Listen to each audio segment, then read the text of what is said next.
Olha, gente, vamos ao vivo para o bairro São Cristóvão, em Vitória. O que aconteceu lá? Um casal de idosos levou o maior prejuízo por conta do inquilino. O homem ateou fogo na casa. A gente tem áudio nessas imagens, né? Tem aí, áudio. Roda aí com áudio, por favor, essas imagens. Olha aí, ó. Fogo pegando fogo aí, ó. Olha o prédio aí, ó. O pessoal brigou e botou fogo aí na casa aí, ó. Afetando toda a família do prédio aí, ó. Olha, gente, que perigo. Podendo esse fogo se alastrar, não é? Tomando conta aí do local, pedindo para correr, o pessoal saindo ali de dentro. Olha o desespero que os moradores estão passando. Roger Nunes está nesse local, né, Roger? Roger está na apuração dele ali, porque o Roger chegou agora há pouco. Você conseguiu apurar o quê, Roger? Eu sei que você chegou agora há pouco aí, mas essas imagens são impressionantes. Pois é, Jorge, imagens impressionantes que foram registradas por vizinhos aqui dessa travessa, desse beco aqui no bairro São Cristóvão, aqui em Vitória. Para quem está chegando agora e não está entendendo, é o seguinte: tarde de domingo, um casal que morava de aluguel, olha só, nesse primeiro pavimento, onde o Guilherme Soares está mostrando, onde tem essas grades, inclusive você pode ver até vestígios de fuligem, de queimaduras. É o seguinte, o casal estava aqui, morava há algum tempo já, só que esse casal, olha só, tem um histórico aí de brigas, de desavenças e também de agressões. Na tarde do último domingo, o camarada chegou em casa alegando aí, afirmando na verdade, que a esposa o tinha traído. Eles começaram esse impasse mais uma vez, começaram a brigar mais uma vez, e esse camarada empoderado aí de uma faca partiu para cima da companheira.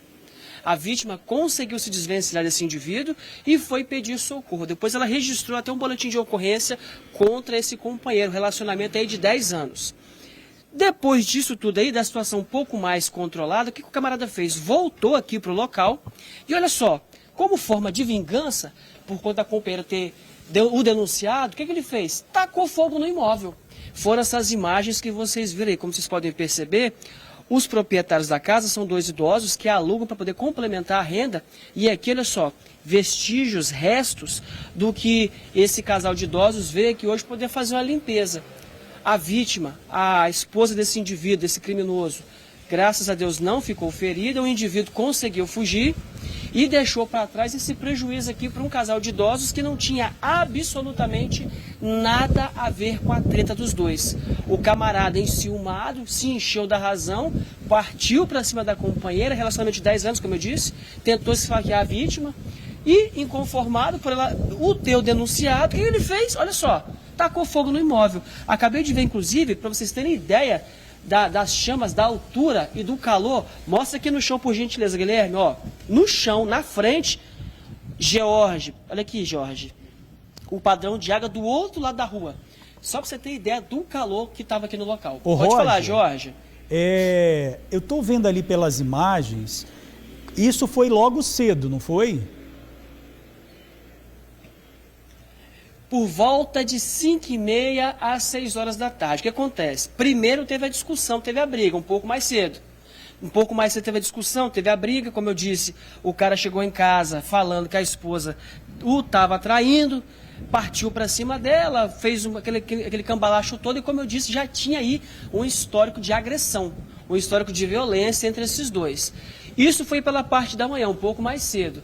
E por volta de 5h30, 6 horas da tarde é quando esse camarada volta aqui para a residência e faz um troço desse, coloca fogo na casa, tudo ficou destruído, a parte de baixo. Aqui é um prédio com 3 pavimentos, o que foi atingido com mais intensidade foi a parte onde esse casal morava, que é a primeira parte, o térreo aqui, né? Os vizinhos de cima, obviamente, ficaram desesperados, ficaram com medo das chamas atingirem o restante do prédio e, obviamente, quem mora em frente, como eu disse, aqui é uma travessa, é um beco, então as casas são bem próximas. A chance disso daqui alastrar para uma outra residência era muito grande, mas graças a Deus os bombeiros chegaram rapidamente e conseguiram controlar as chamas antes que o mal maior acontecesse aí. Vocês podem perceber, ó, o teto completamente, não sei se dá para ver que está bastante escuro, mas por conta das chamas, o teto chegou aí, desprendeu o reboco, né? As janelas ficaram estilhaçadas e aqui no chão vocês podem perceber ainda que ainda tem vestígios, né? Ali, ó, o lixo que os proprietários tiraram e ali no chão um pouquinho das cinzas também, Jorge. Pois é, você traz a informação, Roger, de que a situação aí foi premeditada, né? Já que, como eu te perguntei, a confusão aconteceu mais cedo e logo depois ele voltou para atear fogo.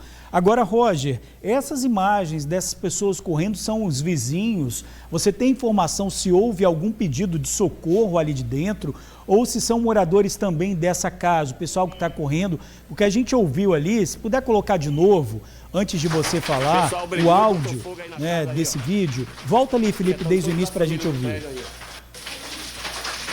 Olha aí, ó, fogo pegando fogo aí, ó. Olha o prédio aí, ó.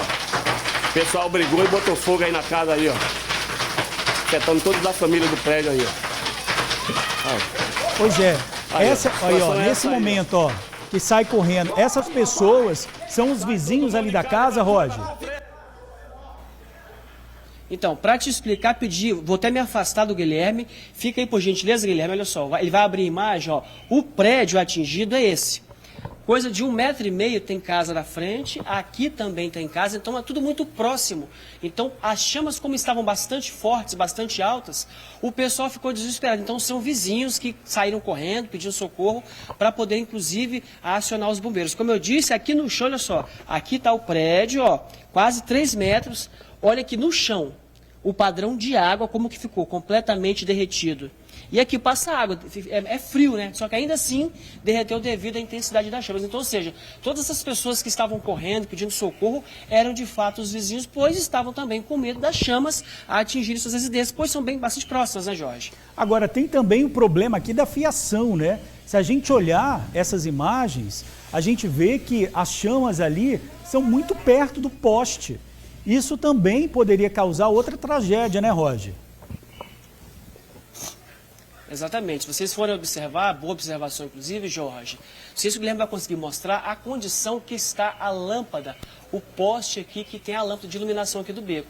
Ele está completamente, a lâmpada está completamente cheia de fuligem, o que denota aí que teve bastante fumaça e, por sorte, não pegou fogo. Mas essa caixinha, inclusive, aqui de telefonia, está aqui no poste, o Guilherme conseguiu mostrar, só, está completamente derretida. Né? Isso devido ao calor. Como eu disse, os bombeiros chegaram rápido e conseguiram controlar as chamas. Então, a gente está falando aqui de um incêndio que poderia ter tomado proporções ainda maiores por conta aí da proximidade da rede elétrica, da fiação e também das demais casas aqui, né? Se não fosse essa intervenção rápida dos bombeiros, talvez não estaríamos falando aqui só de um prejuízo financeiro, material, mas também de vidas perdidas, né, Jorge? Com certeza. Ainda bem que não teve ferido. Roger, obrigado pelas informações. Até daqui a pouquinho.